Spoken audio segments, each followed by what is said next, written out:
हमें hello students, हम आज लेक्चर सीरीज में और एक टॉपिक सीख लेंगे that's called as the divisibility tests. हमें समझना है कि हम ये डिविजिबिलिटी टेस्ट्स क्यों कर लेते हैं। सबसे पहली बात यह है कि हम इनका जरूरत हमें एग्जामिनेशन में कहाँ पे आ जाता है। हमारे पास अगर कभी डिवाइड होगा, लेट सपोज 514 मुझे इसको डिवाइड करना होगा 625 से। ये वाला डिवाइड जो करना है ये थोड़ा लंबा होगा। मुझे पता चलना चाहिए क्या ये किसी 5 से ये कटेगा क्या 5 से, और ये कटेगा क्या 5 से। दैट मीन्स क्या 5 इसको भी डिवाइड करेगा, इसको भी डिवाइड करेगा। उसके लिए मुझे डिविजिबिलिटी टेस्ट्स की जरूरत लगती है। हाँ, मुझे पहले ही पता है कि अगर मैं इसका 5 से डिवीजन कर लूंगा तो ये भी डिवाइड होगा, ये भी डिवाइड होगा। तो वो डिविजिबिलिटी टेस्ट समझने, वो डिवाइड करने के लिए हम यहाँ डिविजिबिलिटी टेस्ट समझ लेते हैं। सबसे पहला डिविजिबिलिटी टेस्ट 2 का है। 2 किस नंबर को डिवाइड करेगा ये आपको पता होगा। 2 उस नंबर को डिवाइड करेगा जिसका यूनिट प्लेस जो होगा, unit place you know that's the ones place. Unit place या तो 0 होना चाहिए, या 2 होना चाहिए, या 4 होना चाहिए, या 6 होना चाहिए, या 8। अगर मैं आपको बोलूंगा क्या ये 21534 डिवाइड 2 से हो जाएगा, ओब्वियसली हो जाएगा क्योंकि इसके यूनिट प्लेस पे 4 है। अगर मैं आपको बोलूंगा 4173 डिवाइड 2 से होगा, तो आप बोलोगे नहीं, ये नहीं होगा क्योंकि इसके यूनिट प्लेस पे 3 है। अगर मैं आपको बोलूंगा 71643 डिवाइडेड बाय 214, यहाँ 8 लगा दो। क्या इसकी और इसकी कटेगी 2 से? ओब्वियसली इसकी कटेगी 2 से क्योंकि यहाँ 4 है, और इसकी भी कटेगी 2 से क्योंकि यहाँ 8 है। तो इसका मतलब ये हुआ कि हमें डिविजिबिलिटी टेस्ट से आसानी हो जाती है किसी नंबर को फाइंड आउट करने में, क्या ये नंबर उससे डिवाइड होगा या नहीं होगा। 2 का तो बहुत आसान है, ये आप समझ गए। इसके बाद 3 है। 3 का डिविजिबिलिटी टेस्ट करने के लिए क्या पता करना होता है, वो ये है कि हमें सम ऑफ डिजिट्स करना होता है। इफ सम ऑफ डिजिट्स, जितने भी डिजिट्स होंगे, अगर वो digits, if the sum of digits are divisible by 3, अगर sum of digits divisible by 3 है, then number is divisible by 3। Then सारा नंबर है किससे डिविजिबल, इज डिविजिबल बाय 3। ठीक, मैं एक एग्जांपल से आपको समझाता हूं। Then the whole number is divisible by 3। मैं आपको एक एग्जांपल से समझाता हूं। लेट सपोज कि मेरे पास एक एग्जांपल है 215469213। ये नंबर है, मुझे देखना है क्या ये 3 से डिवाइड होगा या नहीं होगा। एक तो तरीका है कि आप डिवीजन कर लो, इसको 3 से डिवाइड कर लो, 215469213 को डिवाइड 3 से कर लो। दूसरा तरीका ये है कि हम इसको सम ऑफ डिजिट्स कर लेंगे। यहाँ देख लो सम ऑफ डिजिट्स कितना आएगा, 2 + 1 3, 3 + 5 8, 8 + 4 12, 12 + 6 18, 18 + 9 18 + 9 27, 27 + 2 29, 29 + 1 30, 30 + 3 दैट्स इक्वल टू 33। अब 33 डिवाइड होगा किससे, 3 से। देन अगर ये डिवाइड 3 से हो रहा है तो ऑब्वियसली ये सारा नंबर 3 से डिवाइड हो जाएगा। So you got my point, हमें सम ऑफ डिजिट्स करना होता है। लेकिन एग्जाम में इतना टाइम कभी हो नहीं सकता है, हम इतना टाइम और वेस्ट कर भी नहीं सकते हैं कि हम इस नंबर को 3 से डिवाइड करने के लिए सम ऑफ डिजिट्स भी कर लेंगे। हम इससे भी कम कर सकते हैं इसको। वो ऐसे, मैं देख लूंगा कहीं 369 तो नहीं है, उनको काट दो। मतलब ये 6 है, ये 9 है, और ये 3 है। इसका मतलब ये 3 के बाद जो बाकी बचा उसको सम कर लो, या उसमें भी देख लो कि अगर कहीं पे 369 या 3 का मल्टीप्लाई कोई भी बनता है वो देख लो। 2 + 1 3 छोड़ दो, 2 + 1 3 काट दो, 5 + 4 9 काट दो। इसका मतलब सब नंबर्स कट गए। जब सारे नंबर्स कट गए तो आप मान लो कि 4 6 9 2 1 3 जो होगा ये डिविजिबल होगा 3 से जब सारे कट जाएंगे। एक और एग्जांपल मैं समझाता हूं ताकि आपको वो अच्छे से समझ आ जाए। 1 7 1 2 1 3 4 5 9 ये मेरे पास नंबर है। सम करने की यहाँ जरूरत है नहीं क्योंकि हमारा टाइम बच जाएगा। हम देख लेंगे क्या ये 3 से डिवाइड होगा। हम देखते हैं 9 है और 3 है। चलो ये 9 भी होगा 3 भी होगा। और अब बाकी जितने बचे वो न 3 है न 9 है न 6 है, उनको सम कर लेते हैं।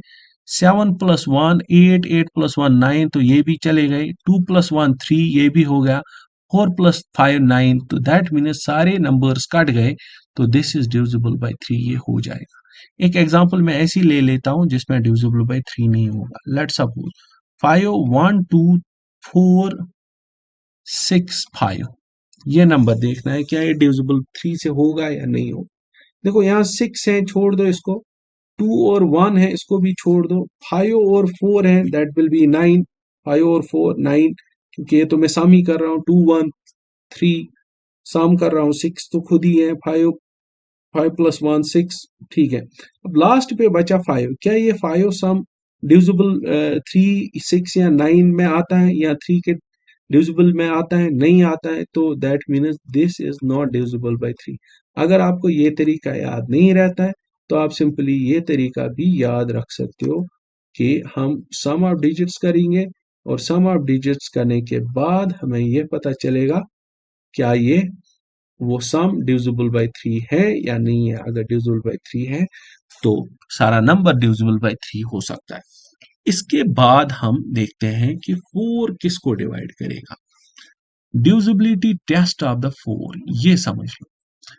4 जो है हम ज्यादातर इसका इस्तेमाल नहीं करते हैं एग्जाम्स में क्योंकि जिस नंबर को 4 डिवाइड करेगा उस नंबर को उससे ऑलरेडी 2 ने डिवाइड किया हुआ होगा तो हम ज्यादातर 2 से ही उसको फिर डिवाइड वहां कर देते हैं। अब 4 का डिविजिबिलिटी टेस्ट समझने के लिए हमें लास्ट के 2 डिजिट्स लास्ट 2 डिजिट्स अगर लास्ट 2 डिजिट्स किससे डिविजिबल है। अगर लास्ट 2 डिजिट्स डिविजिबल बाय 4 है डिविजिबल बाय 4 है तो दैट मीन्स सारा नंबर डिविजिबल बाय 4 है। लेट्स सपोज मैं एक एग्जांपल ले लेता हूं। 5 1 3 4 1 2 लास्ट के नंबर 12 है। क्या 12 4 से डिवाइड होगा? ऑब्वियसली होगा। तो ये सारा नंबर 4 से डिवाइड होगा। और एक नंबर ले लो 4 1 3 2 1 0 5 लास्ट के 2 नंबर 0 5 है। क्या ये 4 से डिवाइड होगा? नहीं होगा। ओके अगर इसमें एक एग्जांपल ये भी है 4 1 2 1 5 0 क्या 0 2 4 से डिवाइड होंगे? हाँ होंगे। ये 2 जीरोस 4 से अगर आप डिवाइड कर लोगे 4 से तो 4 0 0 तो ये मतलब खत्म हो गया। 4 से एग्जैक्ट डिवाइड हुआ तो ये भी 4 से डिवाइड हो जाएंगे। ठीक ये हो गया 4 का। इसके बाद है 5 किसको डिवाइड करेगा। 5 का डिविजिबिलिटी टेस्ट समझने के लिए आपको समझना है कि 5 उस नंबर को डिवाइड करेगा जिसके यूनिट्स प्लेस पे जो इसका यूनिट प्लेस होगा उस प्लेस पे अगर 0 था या 5 था तो then the number is divisible by 5।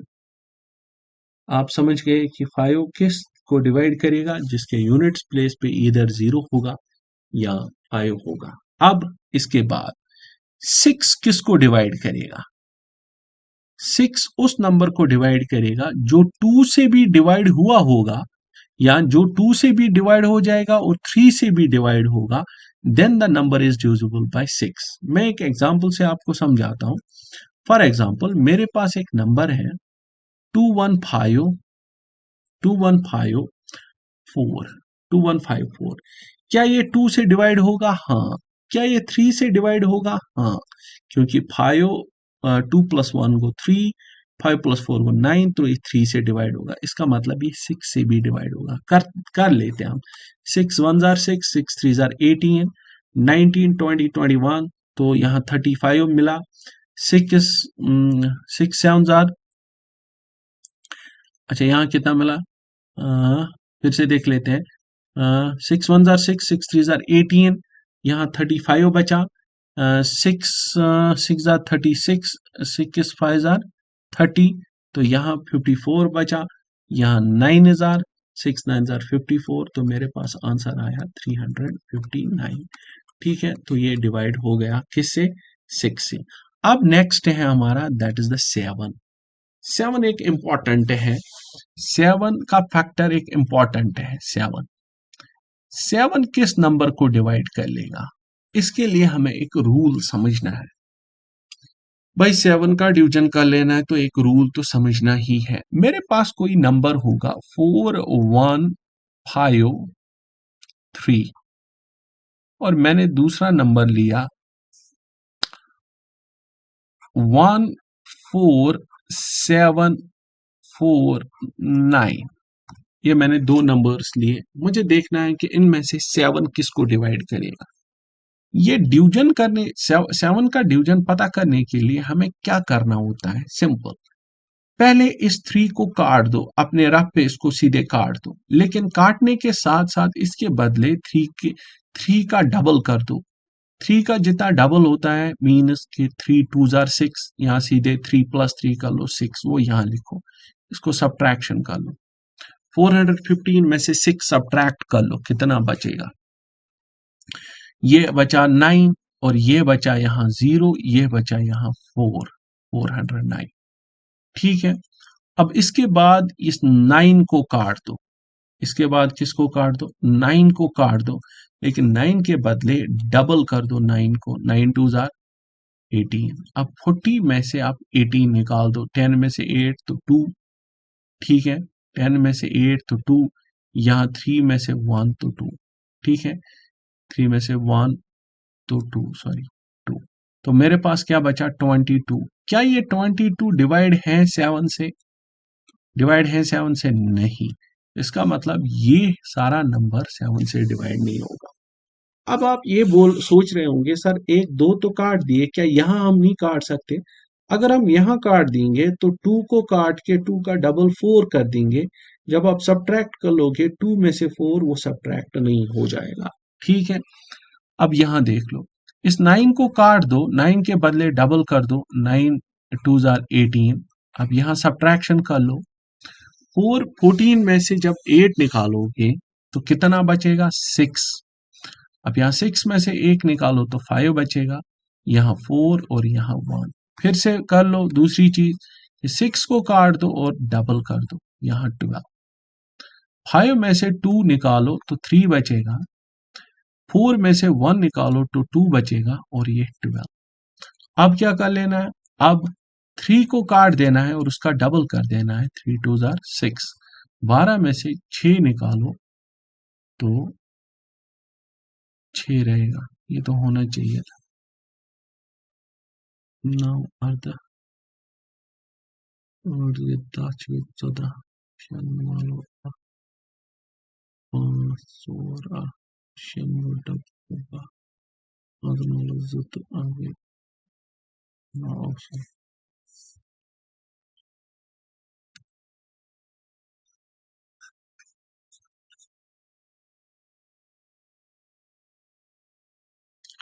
जब आप 5 में से 2 उतारोगे तो 3 रहेगा, 4 में से 1 उतारो तो 3 रहेगा, और ये 1। इसके बाद मैंने क्या बोला, ये 3 काट दो और डबल कर दो 6 का। 13 में से जब आप 6 उतारोगे तो 7 बचेगा, लास्ट नंबर मेरा 7 बचा। वो डिविजिबल है 7 से, वो डिविजिबल है 7 से, इसका मतलब ये सारा नंबर डिविजिबल 7 से होगा। You can check it out, 1 4 7 4 9, तो 7 से मल्टी डिवाइड कर लेना है, 7 2 जार 14, 7 नीचे आया, 7 1 जार 7, फिर 4 नीचे आया, 0 से कर लो, फिर 9 नीचे लाओ, 7 7 jar 49। So this is the result. हमने दो नंबर यहाँ लिए थे 7 को पता करने के लिए कि 7 किस नंबर को डिवाइड कर लेगा, तो हमने ये पता कर लिया। बट सपोज मैं आपको और एक एग्जांपल से समझा देता हूँ। मेरे पास एक नंबर है 415813428134। चलो यहाँ है 4 7 वेट अ मिनट, यहाँ है मेरे पास, यहाँ है मेरे पास 490147 ये नंबर है मेरे पास। मुझे देखना है क्या इस नंबर को 7 से डिवाइड होगा, यहाँ भी देखना है इस नंबर को 7 से डिवाइड होगा या नहीं होगा, क्योंकि इतने बड़े नंबर तो आएंगे नहीं। आपको सिंपली एक मेथड समझाने के लिए मैं नंबर थोड़ा बड़ा ले रहा हूँ। 4 को काट दो, 4 को काट दो और 4 के बदले डबल कर दो 4 को, 8 इसमें से सब्ट्रैक्शन कर दो, 13 में से 8 तो कितना बचेगा 5, 5 यहाँ ये 0, यहाँ 8, यहाँ वापस 5, यहाँ 1 और यहाँ 4। ठीक है, अब 5 को डबल कर दो तो 10, यहाँ 10 सब्ट्रैक्ट कर लो, 10 0 में से 0, 8 में से 1 तो 7, 5 नीचे, 1 भी नीचे और 4 भी नीचे। जब आपके पास 0 आ जाएगा तब आप इस 0 को हटा ही दे दो, कोई फायदा नहीं है। इस 7 को फिर काट दो, लेकिन 7 के बदले डबल कर दो यहाँ 14, तो 15 में से 14 उतारो तो 1, ये 0, ये 4। ठीक है, अब 1 को काट दो, इसका डबल कर दो, तो 1 का डबल हो गया 2, तो 40 में से जब 2 उतारोगे तो 38 आ जाएगा। ठीक है, अब 8 को हम डबल कर लेते हैं, लेकिन वो 3 में सब्ट्रैक्ट नहीं होगा। अब हमें देखना है क्या 38 डिवाइडेड बाय 7 है, 7 5 जा 35, ये डिवाइड नहीं है, तो इसका मतलब ये सारा नंबर डिवाइड नहीं होगा। यहाँ देख लेते हैं, 5 का डबल कर दो, इसको काट दो, 5 का डबल कर दो 10, यहाँ देख लो ये 73 63 बनेगा, ये 14, ये 0, ये 9 और ये 4। ठीक है, अब 3 को काट दो, 6 बना लो, ये 0, ये 1, ये 4, ये 0, ये 9, ये 4। अब ये 0 कोई फायदा नहीं है, ये क्रॉस कर देना होता है। 4 का डबल कर दो, 4 को काट के 4 का डबल कर दो 8, अब 11 में से 8 तो 3 आएगा, यहाँ से 9, ये तो 9 आएगा, ये तो आप समझ सकते हो, ये यहाँ से यहाँ होता रहा, फिर यहाँ से होता, तो यहाँ 9 रहेगा, यहाँ 8 रहेगा, यहाँ 4 रहेगा। अब 3 काट दो तो 6 आ जाएगा। ठीक है, 9 में से 6 दैट मीन्स 3, ये 8 और ये 4। ठीक है, अब 3 को डबल कर दो, 6 आ जाएगा। अब 48 में से जब आप 6 निकालोगे तो that will be equal to 42। ठीक है, अब 2 का डबल कर दो, दैट इज 4, सो 4 माइनस 4 0। ये जो लास्ट वाला 0, it is 0 is always divisible by any number 7। 0 जब 7 से डिविजिबल है तो इसका मतलब ये सारा नंबर डिविजिबल बाय 7 है। सिंपली जब आपको ये क्वेश्चन यहाँ आ जाएगा, ऐसे किसी क्वेश्चन पे आ जाएगा 417315, लेट्स सपोज डिवाइडेड बाय 49, ऐसा है, नीचे वाला आपको पता है ये 7 से होगा।